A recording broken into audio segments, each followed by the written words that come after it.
കോട്ടയം നഗരത്തിന്റെ ജീവദായികയാണ് മീനച്ചിലാർ. ചരിത്രവും പാരമ്പര്യവും സമ്പന്നമായ ഈ നദി ഇന്ന് ഏറ്റവും മലിനമാക്കപ്പെട്ട നദികളിൽ ഒന്നാണ്. നദിയെ വീണ്ടെടുക്കാനുള്ള പദ്ധതികൾ ഒന്നുമില്ല എന്നതാണ് പരിസ്ഥിതി സ്നേഹികളെ ആശങ്കയിലാക്കുന്നത്.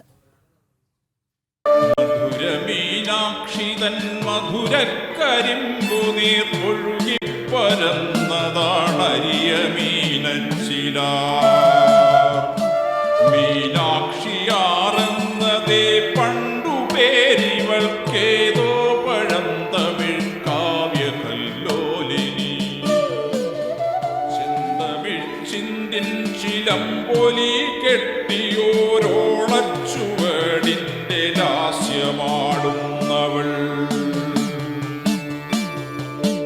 മീനച്ചിലാർ കോട്ടയത്തിൻ്റെ സംസ്കൃതിയും ചരിത്രവും സമ്പത്തുമെല്ലാം പിറവി കൊണ്ടത് ഈ നദിയുടെ മടിത്തട്ടിലാണ്. യഥാർത്ഥത്തിൽ അക്ഷരനഗരി എന്ന കോട്ടയത്തിന് ജന്മം നൽകിയ അമ്മയാറാണ് മീനാക്ഷി അമ്മയാർ എന്ന മീനച്ചിലാർ. വാഗമണ്ണിലെ കുടമുരുട്ടി മലയിൽ നിന്നുദ്ഭവിച്ച് പൂഞ്ഞാർ, ഈരാറ്റുപേട്ട, പാല, ഏറ്റുമാനൂർ, കോട്ടയം എന്നിവിടങ്ങളിലൂടെ ഒഴുകി വേമ്പനാട്ട് കായലിൽ ചെന്നുചേരുന്ന നദി. അവൾ പെറ്റുവളർത്തിയ നാടാണ് ഇന്നത്തെ കോട്ടയം.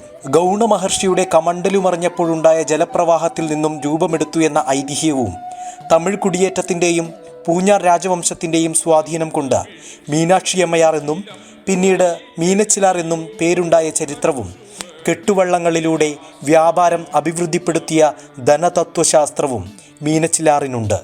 മീനച്ചിൽ താലൂക്ക് എന്ന് പറയുന്നത് ഇത്തരം മനുഷ്യപ്രവാഹങ്ങൾ കൊണ്ട് സമ്പന്നമായൊരു പ്രദേശമാണ്. മീനച്ചിലാർ എന്ന പേര് തന്നെ അതിനൊരു പൗരാണികതയുണ്ട്. ഗൗണമഹർഷി എന്ന് പറയുന്നത് അഗസ്ത്യ മുനി തന്നെയാണ്. ഹിമാലയത്തിൽ നിന്നും ദക്ഷിണ ഭാരതത്തിലേക്ക് ഭാരതത്തിൻ്റെ അഖണ്ഡതയ്ക്ക് വേണ്ടി അഗസ്ത്യൻ നടത്തിയ സഞ്ചാരത്തെക്കുറിച്ച് പുരാണങ്ങൾ പറയുന്നുണ്ട്. ആ അഗസ്ത്യ മഹർഷിയുടെ കമണ്ഡലുവിൽ നിന്നും കവിഞ്ഞൊഴുകിയതാണത്രേ ഗൗണാർ അഥവാ മീനച്ചിലാർ. ആ മീനച്ചിലാറിൻ്റെ നദീതടങ്ങളിലെ നാഗരികത രൂപപ്പെടുന്നത് സത്യത്തിൽ പൂഞ്ഞാർ രാജാക്കന്മാരുടെ വരവോടുകൂടിയാണ് എന്ന് പറയേണ്ടി വരും.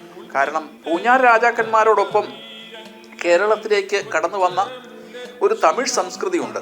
അത് മധുര മീനാക്ഷിയുടെ സംസ്കൃതിയാണ്. ആ മധുര മീനാക്ഷി പൂഞ്ഞാർ തമ്പുരാക്കന്മാരുടെ ഭരദേവതയായിരുന്നു. ആ മധുര മീനാക്ഷിയിൽ നിന്നാണ് ആ മീനാക്ഷി മീനാക്ഷിയൂരായി മീനച്ചിലാറായി മാറിയത്. ഒരു വർഷം 23,490 ലക്ഷം ഘനമീറ്റർ ജലം മീനച്ചിലാറിൽ ഒഴുകുന്നുണ്ട്.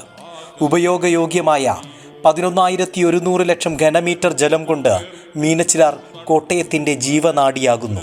ചെറുതും വലുതുമായി 38 പോഷക നദികൾ മീനച്ചിലാറിനുണ്ട്. ഇവയ്ക്കു പുറമെ 47 ഉപപോഷക നദികളും 114 ചെറിയ അരുവികളും ഈ അമ്മയാറിൽ ലയിക്കുന്നു.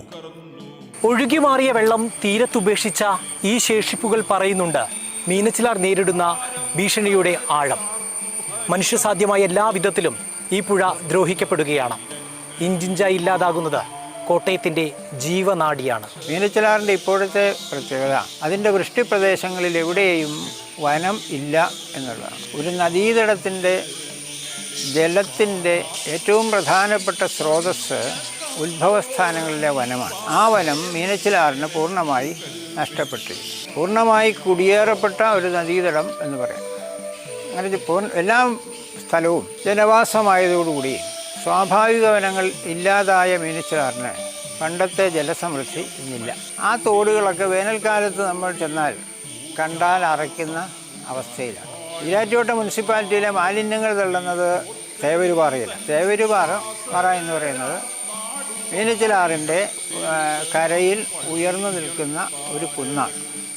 ആ കുന്നിൻ്റെ മുകളിൽ ഒരു മുനിസിപ്പാലിറ്റിയിലെ മാലിന്യം മുഴുവൻ നിക്ഷേപിക്കുകയും അത് അവിടെ നിന്ന് ഒലിച്ചിറങ്ങി മീനച്ചിലാറിലേക്ക് എത്തുകയും ചെയ്യും. നഗരമാലിന്യങ്ങൾ സംസ്കരിക്കുന്നതിന് നിലവിൽ സംവിധാനങ്ങളൊന്നുമില്ല. ഓടകൾ മീനച്ചിലാറിലേക്ക് തുറക്കും. ആ ഓടകളിലൂടെ വരുന്നതെല്ലാം ആറ് ഏറ്റുവാങ്ങി താഴോട്ട് ഒഴുകും.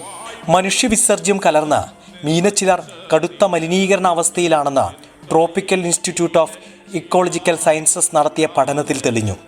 ലോകത്തിൽ ഏറ്റവും അധികം മനുഷ്യവിസർജ്യം കലർന്ന നദി മീനച്ചിലാർ എന്നാണ് പഠനം നടത്തിയ ഡോക്ടർ പുന്നൻ കുര്യൻ വിശേഷിപ്പിക്കുന്നത്. നദിയുടെ ഉത്ഭവസ്ഥാനമായ മേലടുക്കം മുതൽ മലരിക്കൽ വരെയുള്ള 14 സ്ഥലങ്ങളിൽ നിന്നുള്ള സാമ്പിളുകളാണ് പരിശോധിച്ചത്. ഇത് നമുക്ക് മനസ്സിലായ ഒരു കാര്യം എന്ന് പറയുന്നത് ഈ 14 ഇടങ്ങളിലും ഏറ്റവും പ്രധാനപ്പെട്ട രൂക്ഷമായ മലിനീകരണം സൂചിപ്പിക്കുന്ന കോളിഫോം ബാക്ടീരിയകളുടെ അളവിലാണ്. അപ്പം മനുഷ്യ വിസർജ്യത്തിൽ നിന്നുള്ള ഫീക്കൽ കോളിഫോംസിന്റെ സാന്നിധ്യം എല്ലായിടങ്ങളിലും കാണാൻ കഴിയും.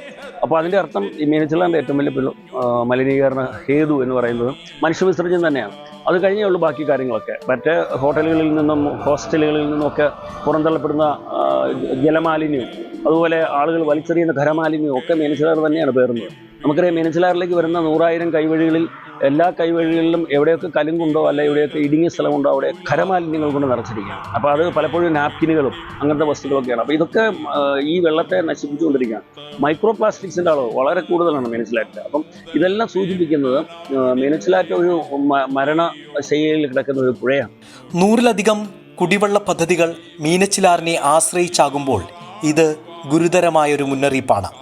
മീനച്ചിലാർ അപായമണി മുഴക്കി തുടങ്ങിയിട്ട് കാലം കുറച്ചായി. നടപടിയെടുക്കേണ്ടത് ആരാണ്? ആർക്കെല്ലാമാണ് അതിൻ്റെ ഉത്തരവാദിത്വം? പൂർണ്ണമായി നശിച്ചുപോയ നദികൾ വീണ്ടെടുത്ത കഥകൾ പലതും നമ്മൾ കേട്ടിട്ടുണ്ട്. അപ്പം മീനച്ചിലാറിനെയും വീണ്ടെടുക്കുക എന്നത് അസാധ്യമൊന്നുമല്ല. പക്ഷേ അത് സാധ്യമാകണമെങ്കിൽ അതിന് വേണ്ട ഇച്ഛാശക്തി ഉണ്ടാവണം. ആ ഇച്ഛാശക്തി ആദ്യമായി ഉണ്ടാവേണ്ടത് ഭരണകൂടത്തിൽ നിന്ന്.